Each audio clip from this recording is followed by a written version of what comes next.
Y vamos a cambiar el tono de la información. Estamos con Christopher Acosta. Ustedes saben que él es jefe de la unidad de investigación. Y vamos a compartir con ustedes una nota que estamos seguros va a generar no solamente mucha reacción, sino es una nota que está basada en el testimonio oficial de un colaborador eficaz que ante la justicia no solamente ha dado datos de protagonistas, sino una circunstancia que fue una circunstancia muy compleja para el país, que fue la polarización en el proceso electoral en segunda vuelta. Christopher, ¿cómo estás? Hola, Mónica, ¿cómo estás? En efecto, vamos a ver a continuación un informe que reúne dos declaraciones, como tú has dicho bien, oficiales, declaraciones que constan en las carpetas reservadas que integran las múltiples declaraciones que ha dado Salatiel Marrufo a la Fiscalía. En este relato que vamos a ver a continuación, Salatiel Marrufo se refiere a un periodo especial en la etapa de impugnación de actas, estas solicitudes de nulidad de actas que se presentan después de la segunda vuelta. Justamente, terminada la segunda vuelta y estamos hablando en los siguientes 3 días. Exactamente, hay una ley que te permite quejar actas cuando los partidos competidores no están de acuerdo con el contenido de estas, hasta 3 días después de cerrada la elección. Hay una controversia en la que en ese momento, y lo vamos a recordar en el informe, entra el Jurado Nacional de Elecciones, que es el periodo al que se refiere Salatiel Marrufo. Lo que vamos a ver a continuación es un relato inédito, ¿no? Yo sé que muchos televidentes ya reconocen a Marrufo por casos como el de Sada Goray, todo el tema del Ministerio de Vivienda. Correcto. Pero aquí estamos hablando, y hay que recordarle a la gente que Salatiel Marrufo fue además conocido como el guardián de los votos de Perú Libre. Es una persona con conocimiento de causa de cómo se manejó luego de la segunda vuelta todo el tema de impugnación de estos documentos. Él entra entre la primera y la segunda vuelta al grupo más selecto alrededor de, en ese momento, el candidato Castillo. En la primera vuelta, Salatiel Marrufo se mueve sobre todo en Chiclayo, apoyando de una manera más indirecta, si quieres. Correcto. Pero ya luego de la segunda vuelta y que la posibilidad de Pedro Castillo es real, Marrufo es reclutado a Lima, él es un abogado muy habilidoso, digamos, y se mueve en todo el asunto del reclamo de votos. Y acá aparecen otros 2 protagonistas según el testimonio de Marrufo. Estamos hablando, en ese entonces, la acompañante de la plancha presidencial de Castillo, que era Dina Boluarte. Correcto. Y un protagonista distinto, Richard Acuña. Correcto, son 2 nombres nuevos a los que antes Marrufo no se había referido nunca, y yo creo que lo que va a llamar la atención de esta historia es todo lo que cuenta Marrufo desde la óptica de Perú Libre. ¿Qué pasó según él, según la versión de este colaborador? ¿Cuál fue la manera o la estrategia con la que supuestamente Perú Libre se acercó a 3 magistrados del Jurado Nacional de Elecciones? Un dato importante, Mónica, es que esta declaración no es de ahorita, no es que de pronto Marrufo se despertó un día y dijo voy a contar esto porque se me ocurrió. La primera declaración que vamos a ver corresponde a mayo del año pasado y hay una segunda declaración de abril de este año porque ya la Fiscalía está corroborando esta información. Y lo que hay que decir además que nosotros no hemos tenido acceso en ese momento a esa declaración, sino que ha seguido una serie de indicios en los últimos meses para finalmente poder compartir esta nota que estamos seguros que va a generar, como hemos dicho al principio, muchas reacciones. Vamos con la nota. Junio de 2021. Tras la segunda vuelta electoral y la publicación de sus primeros resultados, el país vive días convulsos. Hemos venido a defender el voto.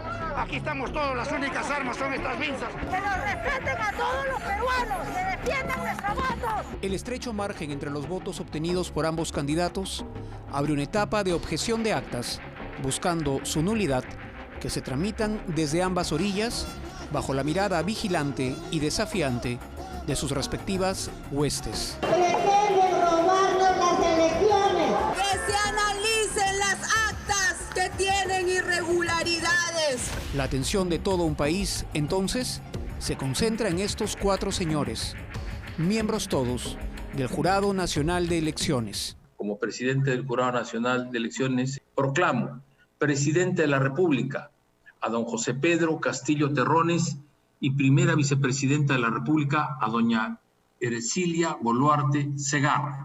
3 años después de oficializar los resultados de las elecciones más peleadas de la historia reciente, un testimonio inédito en manos del Ministerio Público desde mayo de 2023 da cuenta de una supuesta influencia de uno de los 2 partidos concursantes sobre las decisiones de 3 magistrados del JNE. La unidad de investigación de Latina Noticias hace públicas esta noche Dos declaraciones hasta ahora desconocidas de Salatiel Marrufo Alcántara, el ex hombre fuerte del gobierno de Castillo y Boluarte. Se trata de un relato registrado en actas oficiales en las que Marrufo afirma y se reafirma en la supuesta ventaja que en las últimas elecciones presidenciales obtuvo Perú Libre. El testimonio, inédito, se encuentra en etapa de corroboración por policía y fiscalía. Vengo a decir además la verdad. He sido parte de actos de corrupción de las cuales me avergüenzo. Su confesión mandó a la cárcel a un ministro, una empresaria, un periodista y hasta un presidente de la República. Lo mandó a prisión incluso a él mismo. Salatiel Marrufo Alcántara, 44 años, original de Chiclayo, es el último gran delator de la nutrida historia de corrupción de nuestro país, y la masiva información que hasta ahora ha entregado ha gatillado un sinnúmero de investigaciones fiscales simultáneas, no todas igual de conocidas. Corrupto confeso, no todo lo que ha declarado Marrufo es todo lo que conoce el Perú. Ok, listo, chao. Desde hace unas semanas, un conjunto de personas vienen siendo citadas hasta aquí a declarar como parte de la corroboración de una confesión suya registrada en mayo del año pasado. De Marrufo se conoce solo hasta ahora lo que hizo, vio o escuchó en su etapa de funcionario en este ministerio. Pero lo que ha contado también este colaborador eficaz es lo que se habría hecho desde aquí, cuando se desempeñaba como el guardián de los votos de Perú Libre, en la etapa más álgida de la definición electoral, la de las solicitudes de anulación de actas ante el Jurado Nacional de Elecciones. Esta es una vivienda íntimamente ligada a Dina Boluarte, hoy presidenta, a quien Marrufo ha señalado como la persona que coordinó un ilegal acercamiento con el JNE en una trama que incluye a un ex candidato presidencial y a Richard Acuña Núñez, de Alianza para el Progreso. La primera reunión, el 7 de junio de 2021, fue en la avenida Bolivia 724, distrito de Breña, lugar donde se encontraban los abogados que estaban abocados a la absolución y nulidades e impugnaciones.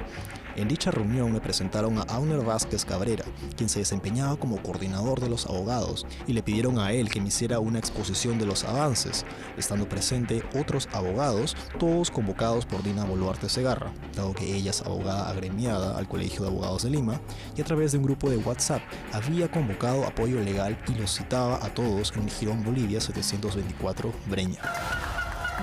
Pero ubiquémonos en tiempo y espacio.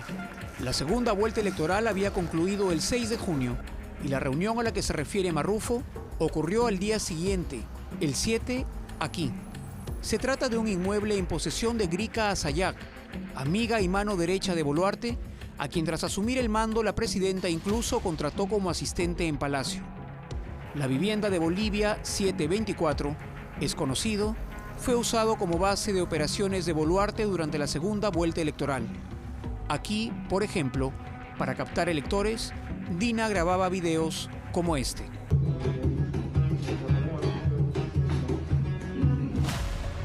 La primera impresión de Marrufo tras conversar con el equipo de Perú Libre aquí es que no tenían información estadística que les permitiera proyectar si podían ganar la elección tras el sinnúmero de solicitudes de anulación de actas que anunciaba Fuerza Popular tramitaría ante el jurado. Soy de las personas que jamás me rindo. ¡Se van a rendir! Y hay que saber perder con dignidad y hay que saber perder con humildad. Marrufo continúa su relato, ahora exponiendo lo que, según él, se planificó hacer. El mismo día fui convocado al Jirón Colón, distrito de Breña, en horas de la noche, donde funcionaba el centro de operaciones del candidato Pedro Castillo. En la reunión fui presentado ante el presidente electo, a quien conocí personalmente por primera vez. Fui presentado por José Nil Medina, participando en la reunión Alejandro Sánchez Sánchez. Fue en dicha reunión en donde se pactó buscar los contactos con los miembros del Jurado Nacional de Elecciones.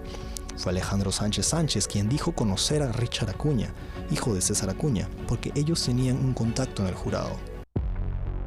De que Alejandro Sánchez Sánchez es cercano a los Acuña, no existe duda. En una sola imagen, Alejandro, Pedro y César, 3 chotanos compartiendo en Zarratea tras la proclamación de Castillo. Antes de sumarse a la campaña de Perú Libre, Sánchez colaboró con la de Alianza para el Progreso de César Acuña. Pero Marrufo ha ofrecido más detalles y ha identificado al magistrado al que supuestamente se acercó Perú Libre gracias a Richard Acuña, Jorge Armando Rodríguez Vélez. No sería, sin embargo, el único miembro del JNE en el que habría influido el partido, según el colaborador. Asimismo, José Nenil Medina informó que tenía asegurado el voto de Jovian Sanjines Salazar, que había llegado a él a través de Andrés Alcántara Paredes, quien es presidente del partido Democracia Directa, cuyo símbolo es la casita. En esas circunstancias que se encontraban dando detalles de los contactos realizados, la doctora Dina Boluarte Segarra solicitó que no den detalles de cómo se han contactado, solo que aseguren el voto. José Nenil Medina, recordemos, es un ex hombre fuerte del gobierno de Pedro Castillo, ex alcalde de Anguía, purga hoy prisión preventiva, al igual que Alejandro Sánchez, extraditado el jueves desde los Estados Unidos. Según Marrufo, ambos, Medina y Sánchez, funcionaron como una especie de operadores para conseguir llegar por varias vías a los miembros del jurado, insiste Marrufo, por órdenes directas de Dina Boluarte Segarra. En esta fotografía, hecha pública hoy por primera vez, Boluarte es flanqueada por Sánchez y Nenil Medina por aquellos días en Zarratea. De que los conoce y sabe quiénes son, no hay duda.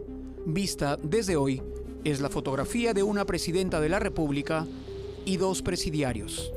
El miércoles 9 de junio de 2021, Nenil Medina y Alejandro Sánchez, reunidos en la Casa Zarratea durante la mañana, confirmaron que ya tenían asegurados los votos de Perú Libre, tanto del magistrado Sanjines Salazar Jovian y de Rodríguez Vélez Jorge. Asimismo, comentó Alejandro Sánchez que el 1, haciendo referencia a Pedro Castillo Terrones, ya aseguró el voto del 1 del JNE, haciendo referencia a Jorge Salas Arenas. ¿Pero qué preocupaba tanto a Perú Libre? ¿Para qué necesitaban, según Salatiel Marrufo, votos a favor de los miembros del Jurado Nacional de Elecciones? ¿Qué tenían que votar sus integrantes? El 6 de junio de 2021, día de la segunda vuelta de la elección presidencial, lejos de cerrarse una campaña electoral, se abrió otra, la campaña de las actas impugnadas. El estrecho resultado entre Perú Libre y Fuerza Popular llevó a este último a tramitar un número sin precedentes de actas que solicitaba anular ante el Jurado Nacional de Elecciones con el objetivo de intentar revertir los primeros resultados. 802 mesas en las que se ha presentado solicitudes de nulidad que más o menos representan 200.000 votos. Pretenden robarnos las elecciones. No lo vamos a permitir. Si vamos a defender nuestro voto, vayamos al Jurado Nacional Electoral ahorita. En defensa de sus votos, lo mismo hizo Perú Libre, aunque con un número mucho menor de solicitudes de anulación, 160. Nosotros hemos presentado también recursos de nulidad dentro del plazo de los requisitos formales que el Jurado Electoral Especial en su momento estará resolviendo. Lo cierto es que la ley electoral era clara respecto al plazo que tenían ambos partidos para tramitar las quejas, hasta 3 días después de celebrada la elección, un plazo que, de ceñirse a ley, concluiría el 9 de junio de 2021. Pese a conocerlo, la maquinaria de solicitudes de anulación de actas de Fuerza Popular ingresó a tramitarlas hasta el 11 de junio de ese año. Y es aquí donde regresa Salatiel Marrufo para hacer números. El 10 de junio de 2021 me reuní con un estadístico en la casa ubicada de la avenida Bolivia 724, Breña. Entonces, esa noche en la reunión me expuso una información bien interesante. De considerarse las impugnaciones presentadas hasta las 8 de la noche del 9 de junio de 2021, tal como se había establecido por el JNE, Pedro Castillo podía ganar las elecciones por una diferencia de 120.000 votos aproximadamente.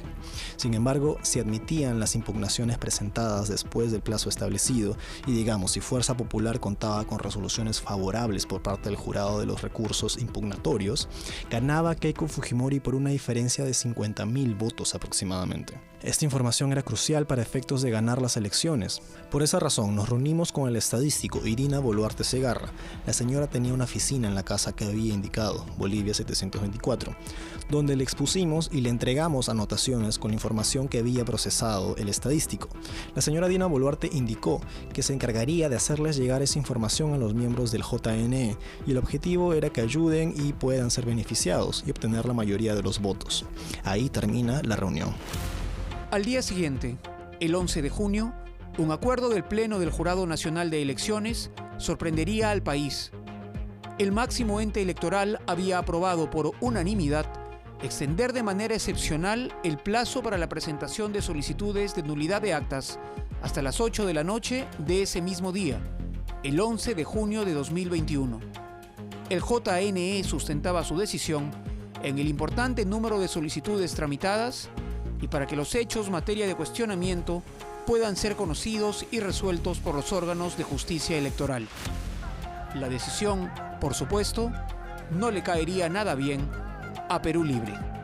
Sin embargo, el 11 de junio de 2021, el Pleno del JNE, integrado por Jorge Salas Arenas, Jovian Sangina Salazar, Jorge Rodríguez Vélez y Luis Arce Córdoba, habían ampliado hasta las 20 horas de ese día del plazo para presentar nulidades, pese a que el plazo oficial venció el miércoles 9 de junio de 2021, lo que motivó una reunión de emergencia en el local ubicado en el Jirón Colón. Dicha reunión fue aproximadamente al mediodía. Estuvo presente Pedro Castillo, Alejandro Sánchez, Nenil Medina, Dina Boluarte y mi persona, siendo que mi persona informó que al ampliar el plazo para presentar nulidades hasta el 11 de junio, perjudicaba a Perú Libre y favorecía a Fuerza Popular, por lo que Pedro Castillo reclamó a Alejandro Sánchez y a Nenil Medina, ya que ellos habían asegurado los votos a favor de los miembros del JNE, y fue en ese momento en que Alejandro Sánchez informó que tenía asegurado el voto de Jorge Rodríguez Vélez, miembro del JNE, que había llegado a través de Richard Acuña Núñez, hijo de César Acuña, quien estaba apoyando para que no ganara Keiko Fujimori. Nos hemos enterado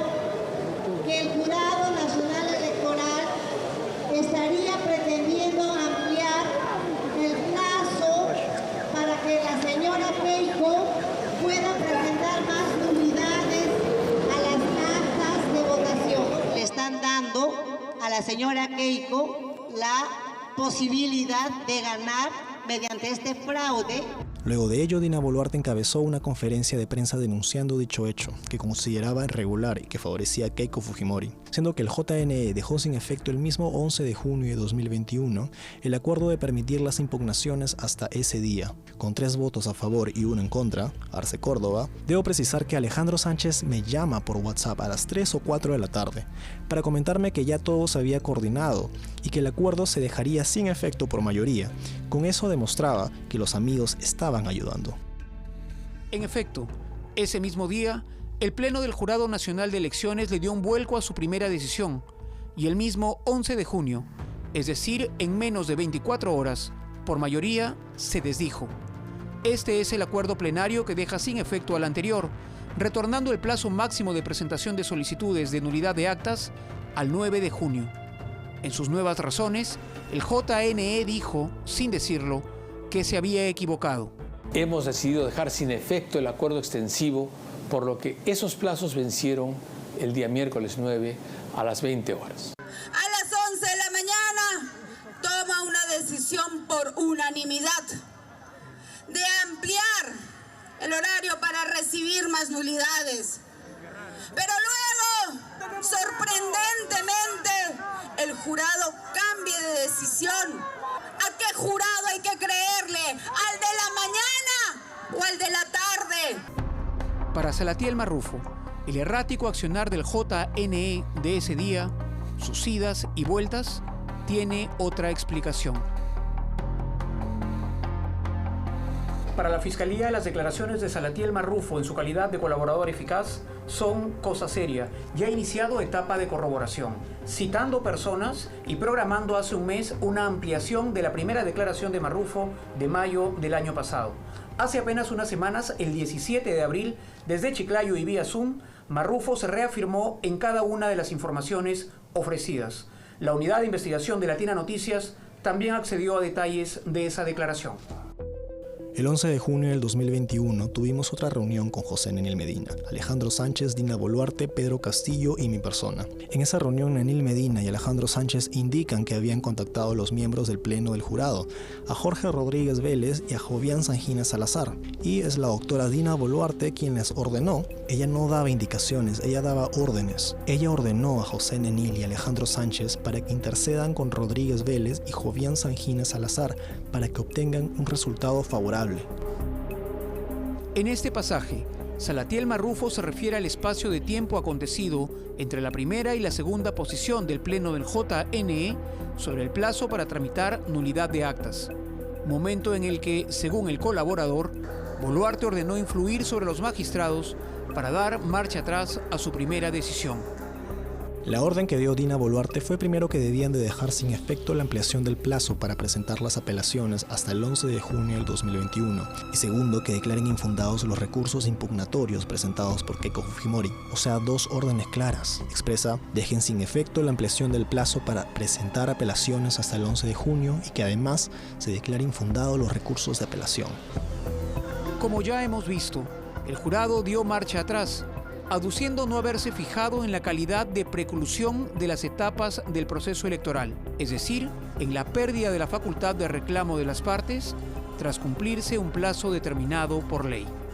Marrufo insiste en que sí consiguieron influir sobre los miembros del Jurado Nacional de Elecciones. Por su lado, José Nenil, Alejandro Sánchez y Pedro Castillo solicitaron a los miembros del jurado, tanto a Rodríguez Vélez, Sangina Salazar y a Salas Arenas, la anulación de la ampliación del plazo para la presentación de apelaciones. Y en efecto, el jurado dejó sin efecto esa prórroga. Y fue el mismo día que se dejó sin efecto de recibir impugnaciones hasta el 11 de junio de 2021, porque eso no favorecía a Perú Libre, lo perjudicaba. Para favorecer a Perú Libre con la desestimación de las apelaciones presentadas por Fuerza Popular, los miembros del Jurado Nacional que he indicado, quienes estaban a cargo de resolver los recursos impugnatorios, ellos indican que se debían sustentar la improcedencia de los recursos apuntando básicamente a los peritajes de parte realizados a las firmas. El jurado recomienda eso. También recomienda que se sustente en cuanto a cuestionar el pago de las tasas de Fuerza Popular. Además, recomiendan que para que no tengan cuestionamientos en los medios por sus favorecimientos, piden que la sustentación de Perú Libre ante el JNE y ante los medios de comunicación debían ser realizados por abogados mediáticos y no por abogados políticos. Ofreciendo detalles de la declaración de Salatiel Marrufo, Punto Final solicitó al Jurado Nacional de Elecciones un pronunciamiento institucional sobre el mismo, solicitud que fue desestimada. Este programa contactó también individualmente a cada magistrado. Salas Arenas hizo saber que no declararía por encontrarse mal de salud, agregando que él jamás se reúne con políticos. Sangina Salazar prefirió guardar silencio, mientras que Jorge Rodríguez Vélez, hoy fuera de la institución, negó las acusaciones, asegurando no conocer ni tener relación alguna con Richard Acuña Núñez, de Alianza para el Progreso. Las declaraciones de Marrufo, sometidas a corroboración, incluyen también el supuesto festejo de Perú Libre tras la decisión del JNE de revocar su propio acuerdo. En horas de la noche de ese mismo día nos reunimos en la casa de Zarratea, José Nenil Medina, Dina Boluarte, Pedro Castillo, Alejandro Sánchez y mi persona. Allí pasaron dos cosas. Primero se festejó y celebró la decisión del jurado de dejar sin efecto el plazo para presentar las apelaciones hasta el 11 de junio. Y luego Dina Boluarte, con los conocimientos técnicos como abogada, expuso las directivas planteadas por los miembros del jurado para que favorezcan a Perú Libre. Expuso la estrategia diseñada por parte del jurado para favorecer a Perú Libre. Lo que buscábamos era que se declaren improcedentes los recursos impugnatorios presentados por Fuerza Popular. Esta nueva línea de investigación que abre este relato inédito del colaborador eficaz ha llevado ya a 3 testigos a declarar sobre los hechos. Así lo solicitó el 16 de febrero el coronel Harvey Colchado, entonces a un jefe del equipo especial policial de apoyo a las investigaciones fiscales. Para un mes después, el 12 de marzo, aprobarse que estos 3 personajes sean requeridos por el asunto. Pero hay una persona cuya reciente llegada al Perú no podía ser más oportuna. El testimonio que ofrezca Alejandro Sánchez Sánchez podría ayudar a revalidar o no estos supuestos hechos, y quizá este tema sea el primero por el que tenga que responder.